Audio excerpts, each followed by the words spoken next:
이 시간 마음을 돌이켜 하나님께로 나아갑시다. 침묵으로 회개의 기도를 함께 드립니다.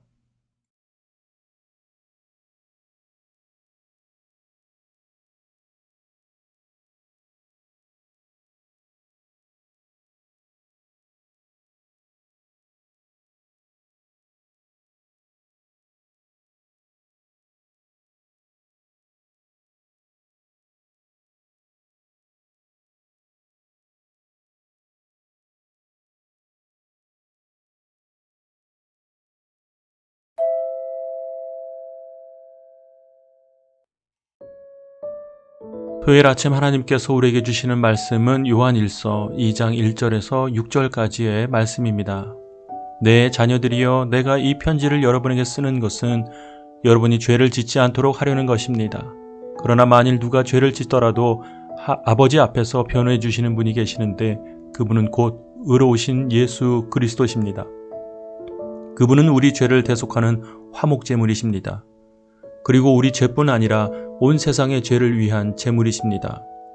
우리가 하나님의 계명을 지키면 이것으로 우리가 하나님을 정말로 알고 있다는 것을 확인하게 됩니다.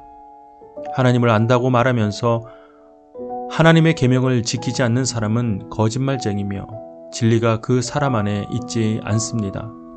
그러나 누구든지 하나님의 말씀을 지키면 하나님의 사랑이 참으로 그 사람 안에서 완전히 이루어집니다. 이로써 우리가 하나님 안에 있음을 알게 됩니다. 누구든지 하나님 안에서 살아간다면 그리스도께서 행하신 것과 같이 자신도 그렇게 행해야 합니다.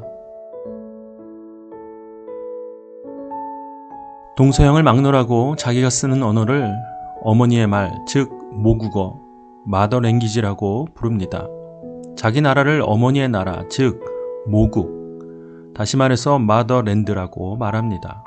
그리고 특별히 가르치거나 배우지 않았어도 자기도 모르게 모국의 언어와 인격 또한 문화를 습득하고 또 배워갑니다. 그런데 오랫동안 교회 다니고 성경을 읽으면서도 여전히 말씀이 삶으로 적용되고 또 체화되지 않는 채로 사는 우리의 모습을 종종 발견하게 됩니다. 주님을 닮은 인격으로 변화되지 않는 우리의 모습 말입니다.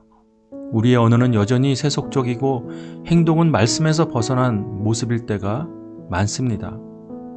내게서 주님의 형상이 나타나지 않고 교회의 지체다운 또한 성도다운 모습이 보이지 않을 때도 너무나도 많습니다. 왜 그럴까요? 주님의 말씀을 지키며 살려는 마음과 생각에만 머무르기 때문입니다. 즉, 실천이 되고 습관이 되기까지 애쓰거나 노력하지 않기 때문입니다. 그래서 성경에서도 행함이 없는 믿음은 그 자체가 죽은 것이라고 말씀하십니다.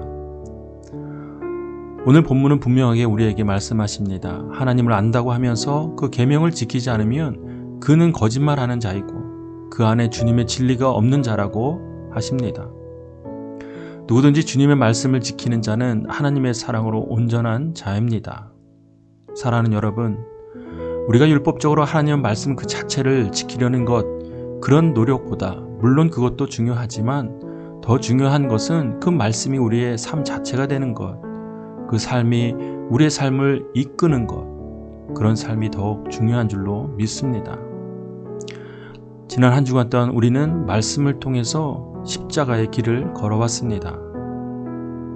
다시 한번 우리가 십자가를 묵상할 때 우리에게 허락하신 그 말씀이 우리의 삶을 인도하고 우리의 삶을 붙드는 놀라운 하나님의 능력이 되기를 주님의 이름으로 축복합니다. 내일은 주의 거룩한 날입니다. 오늘 함께 하나님을 기대하고 또 갈급한 마음으로 준비하는 그런 거룩한 날이 되기를 바랍니다.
있습니다.